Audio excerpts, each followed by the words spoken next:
पुस्तकालय कृष्ण देवत्व के सर्वोच्च व्यक्तित्व अध्याय 74 शिशुपाल का उद्धार जरासंध प्रकरण के विवरण को सुनकर राजा युधिष्ठिर बहुत खुश हो गए और उन्होंने इस प्रकार कहा, मेरे प्रिय कृष्ण, आनंद और ज्ञान के शाश्वत रूप भगवान ब्रह्मा, भगवान सहित इस भौतिक दुनिया के मामलों के सभी महान निदेशक शिव और राजा इंद्र आपसे आदेश प्राप्त करने और उनका पालन करने के लिए हमेशा उत्सुक रहते हैं, और जब भी वे इस तरह के आदेश प्राप्त करने के लिए पर्याप्त भाग्यशाली होते हैं तो वे तुरंत उन्हें ले जाते हैं और उन्हें अपने सिर पर रख लेते हैं। हे कृष्ण, आप असीमित हैं, और यद्यपि हम कभी कभी खुद को दुनिया के शाही राजाओं और शासकों के रूप में सोचते हैं और अपनी तुच्छ स्थिति पर गर्व महसूस करते हैं, हम दिल से बहुत गरीब हैं। वास्तव में हम आपके द्वारा दंड पाने के योग्य हैं, लेकिन आश्चर्य यह है कि आप हमें दंडित करने के बजाय इतनी दया और दया से हमारे आदेशों को स्वीकार करते हैं और उनका ठीक से पालन करते हैं। हम सभी बहुत हैरान हैं कि आपका स्वामी एक साधारण इंसान की भूमिका निभा सकता है, लेकिन हम समझ सकते हैं कि आप एक नाट्य कलाकार की तरह इन गतिविधियों को कर रहे हैं। आपकी वास्तविक स्थिति हमेशा उच्च होती है, बिल्कुल सूर्य की तरह, जो उदय होने के समय और अस्त होने के समय हमेशा एक ही तापमान पर रहता है। हालांकि हम उगते और डूबते सूरज के तापमान में अंतर महसूस करते हैं, सूरज का तापमान कभी नहीं बदलता। आप हमेशा दिव्य रूप से संभाव में रहते हैं, भौतिक मामलों की किसी भी स्थिति से न तो प्रसन्न होते हैं और न ही परेशान होते हैं। आप परम ब्रह्म हैं, भगवान के व्यक्तित्व, और आपके लिए कोई सापेक्षता नहीं है। मेरे प्रिय माधव, तुम कभी किसी से पराजित नहीं होते। भौतिक भेद, यह मैं हूं, यह तुम हो, यह है मेरा, यह तुम्हारा है, आप में उनकी अनुपस्थिति के कारण सभी विशिष्ट हैं। ऐसे भेद सभी के जीवन में, यहाँ तक पशुओं के जीवन में भी दिखाई देते हैं, लेकिन शुद्ध भक्त इन मिथ्या भेदों से मुक्त हो जाते हैं। चूंकि ये भेद आपके भक्तों में अनुपस्थित हैं, वे संभवतः आप में उपस्थित नहीं हो सकते हैं। कृष्ण को इस प्रकार संतुष्ट करने के बाद राजा युधिष्ठिर ने राजसूय यज्ञ करने की व्यवस्था की। उन्होंने सभी योग्य ब्राह्मणों और संतों को भाग लेने के लिए आमंत्रित किया और उन्हें यज्ञ के अखाड़े के प्रभारी पुजारी के रूप में विभिन्न पदों पर नियुक्त किया। उन्होंने सबसे विशेषज्ञ ब्राह्मणों और ऋषियों को आमंत्रित किया, जिनके नाम इस प्रकार हैं: कृष्ण, द्वैपायन, व्यासदेव, भारद्वाज, सुमंतु, गौतम, असित, वशिष्ठ, च्यवन, कर्ण, मैत्रेय, कवंस, त्रिता, विश्वामित्र, वामदेव, सुमति, जैमिनी, क्रतु, पैल, पराशर, गर्ग, वैशंपायन, अथर्व, कश्यप, धौम्य, परशुराम, शुक्राचार्य, आसुरी, वीतिहोत्र, मधुचंदा, वीरसेन और अकृतवृण। इन सभी ब्राह्मणों और ऋषियों के अलावा उन्होंने द्रोणाचार्य, भीष्म, कुरुओं के पितामह कृपाचार्य और धृतराष्ट्र जैसे सम्मानित वृद्ध पुरुषों को आमंत्रित किया। उन्होंने दुर्योधन के नेतृत्व वाले धृतराष्ट्र के सभी पुत्रों और महान भक्त विदुर को भी आमंत्रित किया। दुनिया के विभिन्न हिस्सों के राजाओं, उनके मंत्रियों और सचिवों के साथ राजा युधिष्ठिर द्वारा किए गए महान बलिदान को देखने के लिए आमंत्रित किया गया था, और नागरिक, जिनमें विद्वान ब्राह्मण, शूरवीर क्षत्रिय, संपन्न वैश्य और वफादार शूद्र शामिल थे, सभी समारोह का दौरा किया। यज्ञ समारोह के प्रभारी ब्राह्मण पुजारियों और संतों ने हमेशा की तरह सोने के एक हल से यज्ञ क्षेत्र का निर्माण किया, और उन्होंने राजा युधिष्ठिर को वैदिक अनुष्ठानों के अनुसार महान यज्ञ के कर्ता के रूप में दीक्षित किया। बहुत साल पहले जब वरुण ने इसी तरह का यज्ञ किया था, तब यज्ञ के सभी बर्तन सोने के बने थे। इसी प्रकार राजा युधिष्ठिर के राजसूय यज्ञ में यज्ञ के लिए आवश्यक सभी बर्तन सोने के थे। महान यज्ञ में भाग लेने के लिए राजा युधिष्ठिर के निमंत्रण पर भगवान ब्रह्मा, भगवान शिव और स्वर्ग के राजा इंद्र सहित सभी ऊंचे देवता उपस्थित थे। उनके सहयोगियों के साथ साथ उच्च ग्रह प्रणालियों के प्रमुख देवता भी थे, जिसमें गंधर्वलोक, सिद्धलोक, जनलोक, तपोलोका, नागलोक, यक्षलोक, राक्षसलोक, पक्षलोक और चारणलोक शामिल हैं। साथ ही प्रसिद्ध राजा और उनकी रानियां भी शामिल हैं। सभी सम्मानित ऋषि, राजा और देवता जो वहां इकट्ठे हुए थे, ने एकमत से सहमति व्यक्त की कि राजा युधिष्ठिर राजसूय यज्ञ करने का उत्तरदायित्व लेने के लिए काफी सक्षम थे। इस तथ्य पर कोई असहमत नहीं था। हर कोई राजा युधिष्ठिर की स्थिति को अच्छी तरह जानता था, क्योंकि वह भगवान कृष्ण का एक महान भक्त था। उसके लिए कोई उपलब्धि असाधारण नहीं थी। विद्वान ब्राह्मणों और पुजारियों ने यह देखा कि महाराज युधिष्ठिर द्वारा किया गया यज्ञ ठीक उसी तरह से किया गया था जैसा कि देवता वरुण द्वारा पिछले युगों में किया गया था। वैदिक प्रणाली के अनुसार जब भी यज्ञ की व्यवस्था होती है, भाग लेने वाले सदस्यों को सोम के पौधे का रस चढ़ाया जाता है, जो एक प्रकार का जीवनदायी पेय है। सोम रस निकालने के दिन राजा युधिष्ठिर ने विशेष पुजारी का बहुत सम्मानपूर्वक स्वागत किया, जो यज्ञ प्रक्रिया की औपचारिकताओं में किसी भी गलती का पता लगाने के लिए नियुक्त किया गया था। विचार यह है कि वैदिक मंत्रों को पूरी तरह से अभिव्यक्त किया जाना चाहिए और उचित उच्चारण के साथ जप किया जाना चाहिए। यदि इस व्यवसाय में लगे पुजारी कोई गलती करते हैं, तो चेकर या रेफरी पुजारी तुरंत प्रक्रिया को ठीक कर देते हैं, और इस प्रकार कर्मकांडों का प्रदर्शन पूरी तरह से निष्पादित हो जाता है। जब तक पूरी तरह से यज्ञ नहीं किया जाता है, तब तक एक यज्ञ वांछित परिणाम नहीं दे सकता है। इस कलयुग में ऐसा कोई विद्वान ब्राह्मण या पुजारी उपलब्ध नहीं है, इसलिए ऐसे सभी बलिदान वर्जित हैं। शास्त्रों में अनुशंसित एकमात्र बलिदान हरे कृष्ण मंत्र का जाप है। एक अन्य महत्वपूर्ण प्रक्रिया यह है कि इस तरह के यज्ञ समारोह की सभा में सबसे ऊंचे व्यक्तित्व की पूजा की जाती है। युधिष्ठिर के बलिदान की सारी व्यवस्था हो जाने के बाद अगला विचार यह था कि समारोह में पहले किसकी पूजा की जानी चाहिए। इस विशेष समारोह को अग्र पूजा कहा जाता है। आग्रा का अर्थ है प्रथम और पूजा का अर्थ है पूजा। यह अग्र पूजा राष्ट्रपति के चुनाव के समान है। यज्ञ सभा में सभी सदस्यों का बहुत आदर होता था। कुछ ने आग्रा पूजा को स्वीकार करने के लिए एक व्यक्ति को सही उम्मीदवार के रूप में चुनने का प्रस्ताव दिया और अन्य ने किसी और को प्रस्तावित किया। जब मामला अनिर्णीत रहा तो सहदेव भगवान कृष्ण के पक्ष में बोलने लगे। उन्होंने कहा, भगवान कृष्ण यदु वंश के सदस्यों में सर्वश्रेष्ठ और अपने भक्तों के रक्षक इस सभा में सबसे श्रेष्ठ व्यक्तित्व हैं। इसलिए मुझे लगता है कि उन्हें बिना किसी आपत्ति के पहले पूजा जाने का सम्मान दिया जाना चाहिए। यद्यपि भगवान ब्रह्मा, भगवान शिव, इंद्र और कई अन्य महान व्यक्तित्व इस सभा में मौजूद हैं, कोई भी समय, स्थान, धन, शक्ति, प्रतिष्ठा, ज्ञान, त्याग या किसी भी मामले में कृष्ण के बराबर या उससे बड़ा नहीं हो सकता है। अन्य विचार, कोई भी वस्तु जिसे ऐश्वर्य समझा जाता है वह कृष्ण में पूर्ण रूप से विद्यमान है। चूंकि एक आत्मा अपने भौतिक शरीर के विकास का मूल सिद्धांत है, इसलिए कृष्ण इस लौकिक अभिव्यक्ति के परमात्मा हैं।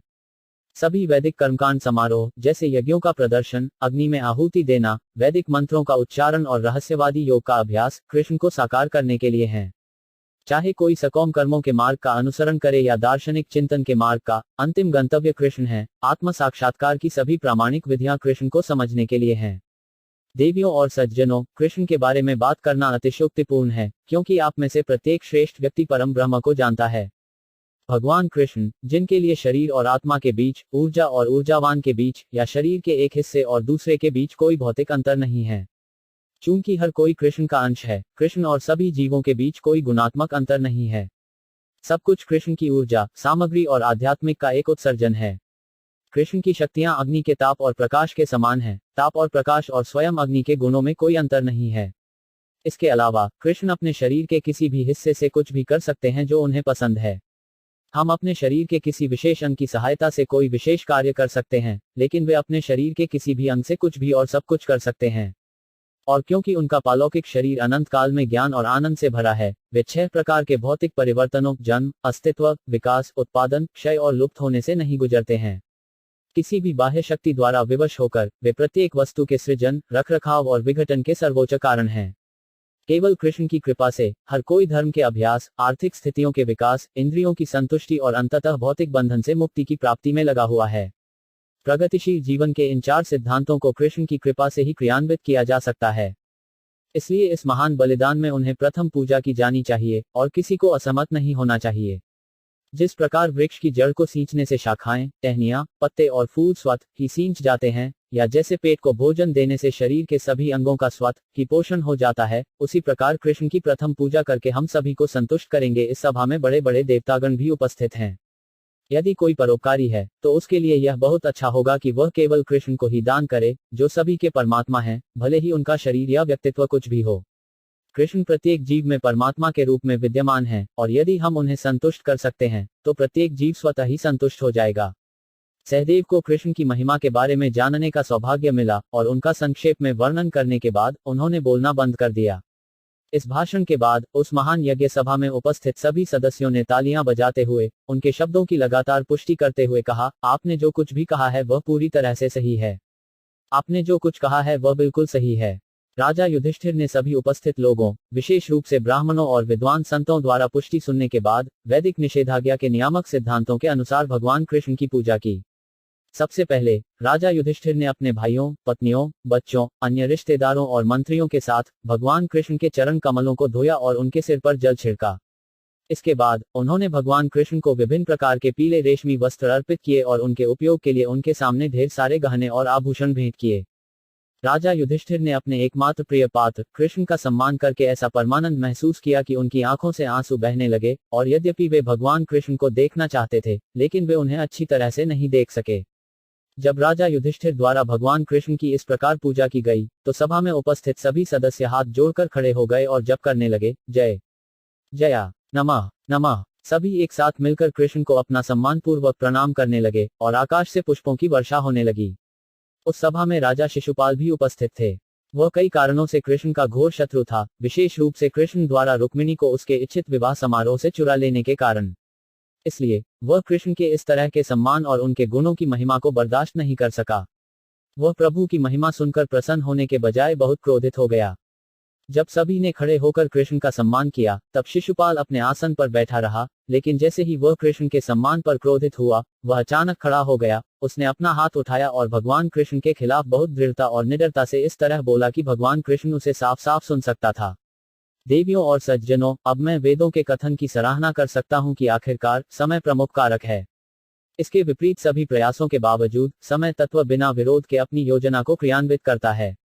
उदाहरण के लिए, कोई जीने की पूरी कोशिश कर सकता है, लेकिन जब मृत्यु का समय आता है, तो कोई भी इसे रोक नहीं सकता है।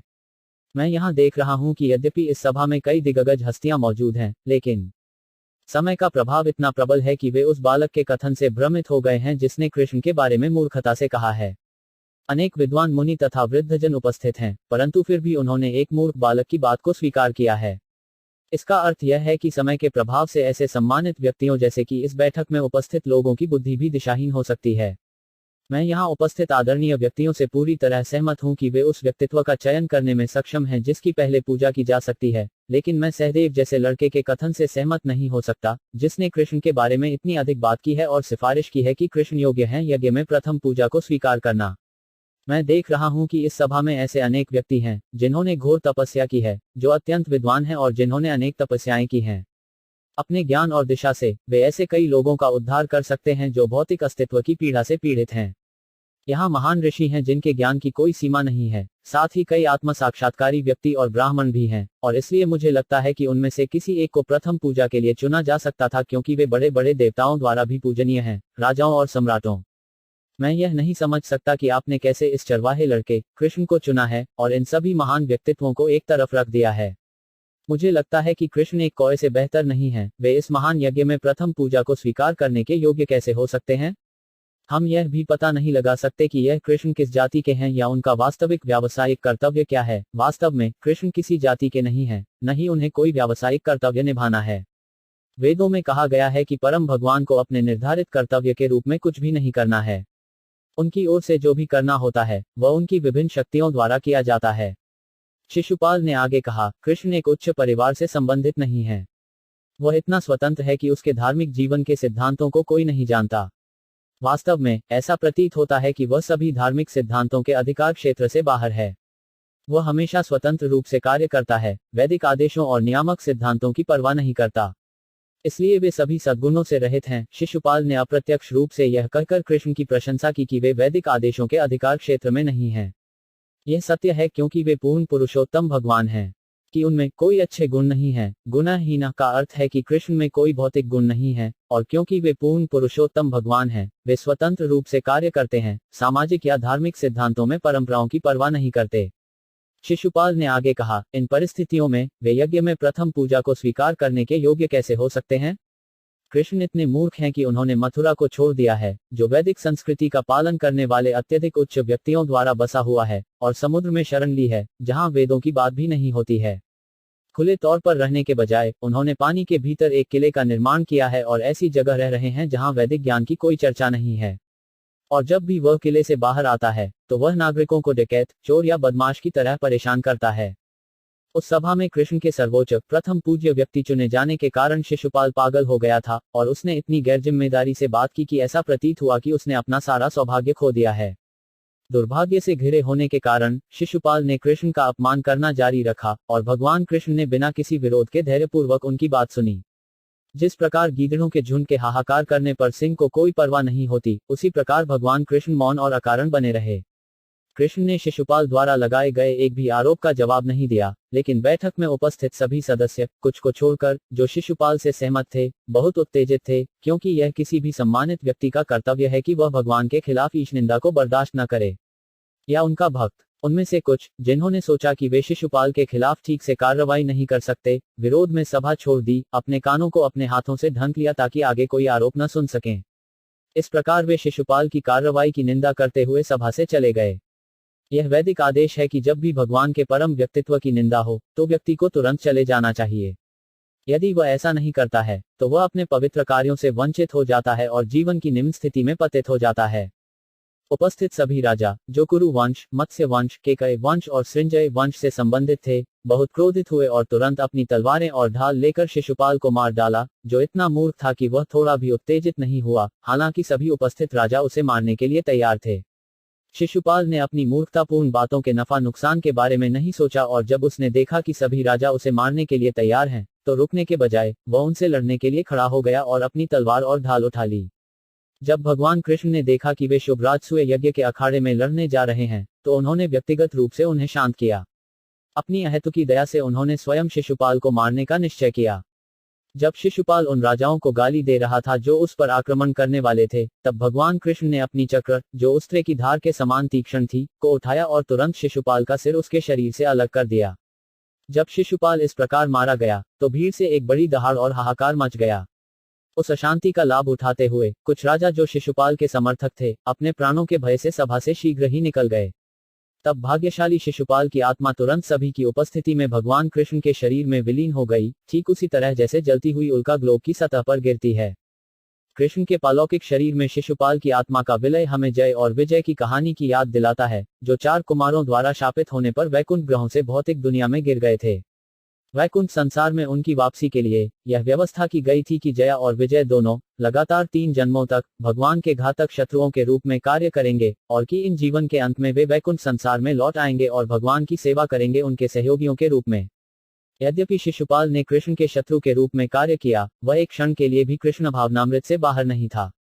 वह हमेशा कृष्ण के विचार में लीन रहता था, और इस तरह उसने सबसे पहले सायुज्य मुक्ति का उद्धार प्राप्त किया, सर्वोच्च के अस्तित्व में विलीन हो गया, और अंत में व्यक्तिगत सेवा की अपनी मूल स्थिति में बहाल हो गया। भगवत गीता इस तथ्य की पुष्टि करती है कि जो मृत्यु के समय सर्वोच्च भगवान के विचार में लीन है, वह अपने भौतिक शरीर को छोड़ने के तुरंत बाद भगवान के राज्य में प्रवेश करता है। शिशुपाल के उद्धार के बाद राजा युधिष्ठिर ने यज्ञ सभा में उपस्थित सभी सदस्यों को पुरस्कृत किया। उन्होंने पुजारियों और ज्ञानी संतों को यज्ञ के निष्पादन में उनकी व्यस्तता के लिए उदारता से पारिश्रमिक दिया, और यह सब नियमित कार्य करने के बाद उन्होंने स्नान किया। यज्ञ के अंत में किया जाने वाला यह स्नान भी तांत्रिक है।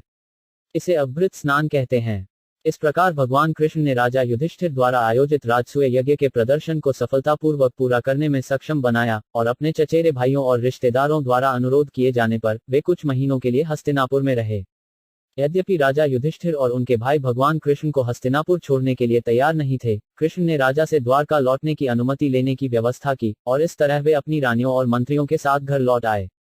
जय और विजया के वैकुंठ ग्रहों से भौतिक दुनिया में पतन की कहानी का वर्णन श्रीमद् भागवत के 7वें सर्ग में किया गया है।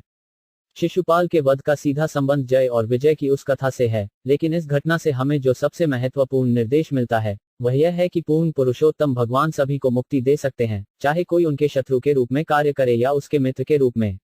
इसलिए यह भ्रम है कि भगवान किसी के साथ मित्र के संबंध में और किसी के साथ शत्रु के संबंध में कार्य करते हैं। उसका शत्रु या मित्र होना हमेशा पूर्ण मंच पर होता है। कोई भौतिक भेद नहीं है। राजा युधिष्ठिर के यज्ञ के समापन पर स्नान करने और सभी विद्वान संतों और ब्राह्मणों के बीच खड़े होने के बाद वे बिल्कुल स्वर्ग के राजा की तरह लग रहे थे और इस तरह बहुत सुंदर लग रहे थे। राजा युधिष्ठिर ने यज्ञ में भाग लेने वाले सभी देवताओं को उदारतापूर्वक पुरस्कृत किया, और बहुत संतुष्ट होकर वे सभी राजा की गतिविधियों की प्रशंसा करते हुए और भगवान कृष्ण की स्तुति करते हुए चले गए। जब शुकदेव गोस्वामी ने कृष्ण द्वारा शिशुपाल की हत्या की इन घटनाओं का वर्णन किया और महाराज युधिष्ठिर द्वारा राजसूय यज्ञ के सफल निष्पादन का वर्णन किया, तो उन्होंने यह भी बताया कि यज्ञ के सफल समापन के बाद केवल एक व्यक्ति दुखी था। वह दुर्योधन था। दुर्योधन स्वभाव से अपने पापी जीवन के कारण बहुत ईर्ष्यालु था, और वह कौरवों के वंश में एक जीर्ण व्याधि के रूप में पूरे परिवार को नष्ट करने के लिए प्रकट हुआ। शुकदेव गोस्वामी ने महाराज परीक्षित को आश्वासन दिया कि भगवान कृष्ण की लीलाएं, शिशुपाल और जरासंध की हत्या और कैद राजाओं को रिहा करना सभी दिव्य कंपन हैं, और जो कोई भी अधिकृत व्यक्तियों से इन आख्यानों को सुनता है, वह तुरंत भगवान की सभी प्रतिक्रियाओं से मुक्त हो जाएगा। उसके जीवन की पापमय गतिविधियां। इस प्रकार कृष्ण के 74वें अध्याय शिशुपाल का उद्धार का भक्ति वेदांत तात्पर्य समाप्त होता है।